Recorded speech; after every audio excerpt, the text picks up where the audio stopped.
అవకాశం ఉంటే ఎవరికైనా ఆహారం పెట్టాలి. ఆహారం ఉన్న వాళ్ళకి ఆహారం పెడితే శాపం వస్తుంది. అర్థమవుతుందా? కడుపు నిండిన వాళ్ళకి ఆహారం పెట్టి గొప్పగా గెంతుతున్నాం అనుకున్నావు, శాపం వస్తుంది. ఆహారాన్ని వ్యర్థం చేస్తామని చెప్పి దేవుడు నీ మీద కోప్పడతాడు. ఎవరికి ఆహారం పెట్టాలి?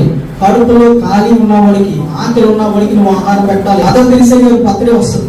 అప్పుడు చూడండి, ఎక్కలేని సోషల్ బిహేవియర్ వచ్చేస్తుంది ఒక్కొక్కరిలోకి. అప్పటి వరకు ఆలోచన రాదు, అప్పుడు మాత్రం వచ్చేస్తుంది. మదర్ తెరీసాకి కన్న కొడుకులాగా కన్న కూతురులా ఫీల్ అయిపోయి 2,000 పట్టుకెళ్ళిపోయి పులిహోర పొట్లాలు, టిఫిన్ ప్యాకెట్లు, బిర్యానీ ప్యాకెట్లు కొనేసి ఇచ్చిన వాడికే ఎత్తుంటారు. మళ్ళీ ఎక్కువ తిరగరు. 1 కిలోమీటర్ సరౌండింగ్ లో ఎవరైతే వస్తారో, ఏదైతే వస్తుందో ఇచ్చిన వాళ్ళకే ఇస్తుంటారు. ఆడేం చేయదో తెలియక ఒకటేమో కింద క్లాత్ కింద పెడతారు, డబ్బాలో పెడతారు, అలా ఇచ్చేస్తారు. అలాంటిది చెయ్యకండి దయచేసి. ఒక 5 కిలోమీటర్లైనా పర్లేదు, 100 ప్యాకెట్లు పంచకండి, 5 ప్యాకెట్లు పంచండి. ఆ డబ్బులు తీసుకెళ్లి పెట్రోల్ వేయించుకుని 10 కిలోమీటర్లు వెతకండి. ఎవరి దగ్గరైనా కడుపు బాగా చూడండి, ఆ నిండిన అడిగి ఇవ్వకండి. పాపం వస్తుంది, శాపం వస్తుంది. దేవుడు ఒప్పుకోడు, ఒప్పుకోడది అసలు ఒప్పుకోదు. అది అసలు దాన్ని ఏమంటాడు తెలుసా? అది మోహకత్వం అంటాడు. దేవుడికి నచ్చుతుంది. దేవుడైతే అలా చేస్తాడా చెప్పండి? దేవుడైతే కడుపు నిండినోడికి 4 ప్యాకెట్లు, పక్కన ఉన్నవాడికి మళ్ళీ 1 ప్యాకెట్ ఇస్తాడా? ఇవ్వడుగా. మరి మీరెందుకు ఇస్తున్నారు? ఇవ్వద్దు. దయచేసి మీరు దూరంగా వెళ్ళండి, కష్టపడి వెళ్ళండి, పర్లేదు. 5 ప్యాకెట్లు కొనుక్కోండి. 5 ప్యాకెట్లు ఎవరైనా నిజంగా ఆకలి ఉంటారు ఇవ్వండి. ఆడు దీవించిన దీవున మీకు 10 తరాల పాటు మీకు వచ్చేస్తుంది. అది కడుపు నింపితే. ఈ రోజు కడుపు ఖాళీగా ఉండి ఆకలేస్తుంది అన్నవాడు చాలా రేరుగా కనపడతారు. ఎందుకంటే 5 రూపాయలకి భోజనం దొరికేస్తుంది ఈ రోజు మన ప్రభుత్వం. 5 రూపాయలకి అది 4 సిగ్నల్ పాయింట్లు అడుక్కుంటే కనీసం 20 రూపాయలు వస్తుంది. ఆ రోజు కలిసిపోతుంది.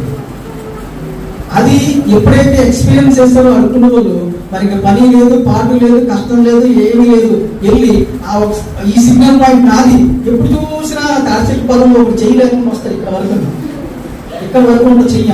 చూస్తే కుర్రోడు 20 సంవత్సరాలు ఉంటాయి.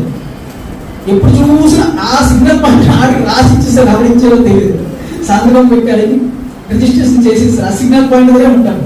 చెయ్య ఇలా అంటూ ఉంటాడు. ఇంకో చెయ్యం దానికి హెల్త్ బాగుంది, కళ్ళు బాగుంది, తల బాగుంది. అది మనిషి షేవింగ్ కూడా చక్కగా చేసుకుంటాడు. అటు ఇటు కాకుండా చేసుకుంటాడు. అది వచ్చి అనుకుంటాడు. అలవాటు అయిపోయింది. ఇదొక వ్యాపారం అయిపోయింది, ఇదొక ఉద్యోగం అయిపోయింది. చాలా డబ్బులు వస్తాయి. కానీ అలాంటి ఆలోచన కలిగిన వారందరినీ కూడా దేవుడు తీసుకెళ్ళి ఎక్కడ చేస్తాడు? నరకంలో పడేస్తాడు. తెలుసండి, కష్టపడకుండా ఈజీగా సంపాదించేస్తాం అనుకుంటున్నారు. కానీ దేవుడు తనకిచ్చిన విలువలను చంపుకొని, మనసును చంపుకొని చేసే పనికి దేవుడు ఒప్పుకోడు, అస్సలు ఒప్పుకోడు. విలువలు ఉంటాయి. కష్టపడి నీ కాళ్ళు లేకపోయినా సరే నువ్వు పని చేయొచ్చు, నీ చేతులు లేకపోయినా సరే నువ్వు పని చేయొచ్చు. నీకున్న కొద్దిపాటి జ్ఞానంతో నీ పరిస్థితి ఎలా ఉన్నా సరే నువ్వు కష్టపడి పని చేయాలి, అంతేగాని అడుక్కుని తినాలి అన్నది వాళ్ళు చేసేతో చూస్తున్నాను. ఎవరికి ఇవ్వను. ఒకరైతే ఇలాగా అర్థం కొట్టి మరీ మాట్లాడుతూ నాకు మండిపోతుంది. వాళ్ళ హిస్టరీ మొత్తం నాకు గుర్తొచ్చేస్తుంది. ఏంటంటే వాళ్ళు తింటున్నారు, వడ్డీలకి ఇస్తున్నారు, అడుక్కున్న వాళ్ళు వడ్డీలకి ఇస్తున్నారు, తింటున్నారు. ఇంటికి వెళ్ళిపోయిన తర్వాత సెకండ్ లైఫ్ ఉంటుంది, డ్యూటీ దిగిపోయిన తర్వాత సెకండ్ లైఫ్ ఉంటుంది. తెలుసా మీకు? చూడండి, ఒక రోజు ఒకరిని అబ్జర్వ్ చేయండి. ఒక రోజు అంతా సెలవు పెట్టి వాళ్ళు అడుక్కుని చీకటి పడిపోయిన 7 గంటలకి ఇంటికి వెళ్ళిపోయిన తర్వాత మెల్లగా వెనకాల వెళ్ళండి. ఇంటికి వెళ్ళిన తర్వాత ఆ ఇల్లు చూడండి. ఆ తర్వాత అలా స్నానం చేసి బట్టలు వేసుకునే విధానం చూడండి. అలా బండ్లు వేసుకుని తిరుగుతున్న విధానం చూడండి. తర్వాత నుంచి మీకు ఏ అడుక్కున్న వాడికి రూపాయి ఇవ్వండి. అర్థమవుతుందా? అడుక్కున్న వాడికి డబ్బులు ఇవ్వద్దు. ఉపయోగం చెప్తున్నా, ఆకలిగా ఉన్నవాడికి ఆహారం పెట్టండి. అడుక్కున్న వాడు వస్తే మీరు చేతరించుకోండి. వాడు అలా అడుక్కున్నాడు, రోజంతా అడుక్కుంటే 5 రూపాయలు వస్తే పక్కనున్న అన్న క్యాంటీన్కి వెళ్ళి తినేస్తే కడుపు నిండిపోతుంది కదా. ఎందుకంటే చాలా తప్పు చేస్తున్నాడు. ఆ దాంతో 10 రోజులు తినొచ్చాడు. 5 రూపాయలు టిఫిన్ వస్తుంది, 5 రూపాయలు మధ్యాహ్నం భోజనం వస్తుంది, 5 రూపాయలకి రాత్రి భోజనం వస్తుంది. 15 రూపాయలతో ఆ రోజు కలిసిపోద్ది. ఆ చేతిలో 50 రూపాయలు ఉంటుంది, 100 ఉంటుంది. మళ్ళీ అడుగుతాడు కడుపు మీద చేసుకొని. నాకు చట్టం తీసుకోవాలని ఆశపడుతున్నాను. ఒక చట్టం ఎలా ఉండాలి తెలుసది? కొన్ని దేశాల్లో అడుక్కున్న వాళ్ళు బ్యాన్ చేస్తారు. ఆ విషయం తెలుసా మీకు? మన ఇండియాలోనే ఎంకరేజ్ చేస్తారు. పోలీసుడు పక్కన ఉంటాడు కానీ ఇది బాధ్యత ఉండదు. పోలీసుడు పక్కనే ఉంటాడు. మరి ఏట్రా చేతిలో డబ్బులు ఉన్నాయి కదా, అన్న క్యాంటీన్ పక్కన ఉంది కదా, ఇది తినరా ఇంకా అడుక్కుంటున్నావేంటి? ఈ రోజు అడుక్కునే కానీ చాలు. ఒక ఒక పావు గంట సేపు అడుక్కుంటే ఆయనకి 15 రూపాయలు వచ్చేస్తుంది. దయచేసి ఎవరిని 20 రూపాయలు కాగితం ఇచ్చాడు, ఆ రోజు కలిసిపోయి ఇంటికి వెళ్తాడు. ఆ ఇంటికి వెళ్ళడు, ఎందుకంటే ఆయనకి అలవాటు పడిపోయాడు, మరిగాడు, రుచి మరిగాడు.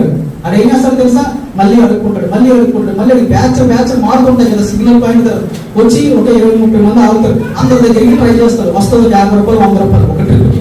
ఎంతకి? 1 నిమిషానికి 100 రూపాయలు వస్తుంది. బాగుంది లేదు. మళ్ళీ 20 మంది పక్కన కూర్చుంటాడు, 5 దాచుకుంటాడు, మళ్ళీ అడుక్కుంటాడు. మళ్ళీ ఒక నిమిషానికి మళ్ళీ 20 మంది వస్తుంది, మళ్ళీ 100. నిమిషానికి 100 సంపాదిస్తాడు. కలెక్టర్ కన్నా క్రియేటెడ్ తెలుసా మీకు? ఆ కలెక్టర్ ఏంటి? పిచ్చోళ్ళకి 24 గంటలు చదివి కలెక్టర్ అయ్యి 30,000 40,000 తీసుకుంటాడు. ఇక రోజు తీసుకుంటాడు 40,000. నిజం ఇది. అది ఇవ్వద్దు. రూపాయి కూడా అడుక్కునే ఇవ్వద్దు. ఆ రూపాయి అడిగగానే మీరు ఏం చేయాలంటే, మీరు ఉదాహరణకి ఇచ్చిన 2 రూపాయలు రూపాయి పక్కన ఎక్కండి. అవన్నీ కలిపి ఒక ఆహారం పొట్టలో కొనండి. ఎక్కడైతే కడుపులో ఆకలి ఉందో, ఎవరికైతే ఆహారం నిజంగా కావాలో, 2 ముద్దలు తింటే ఆడు ప్రాణం లేచి వస్తుందో అలాంటి వాళ్ళు వెతకండి. అలా కూడా మీకు దొరకడు. దొరికితే మీరు అదృష్టవంతులే, మీరు దీవించబడతారు. దేవుడు అలా ఇచ్చిన వాళ్ళని దీవిస్తారు.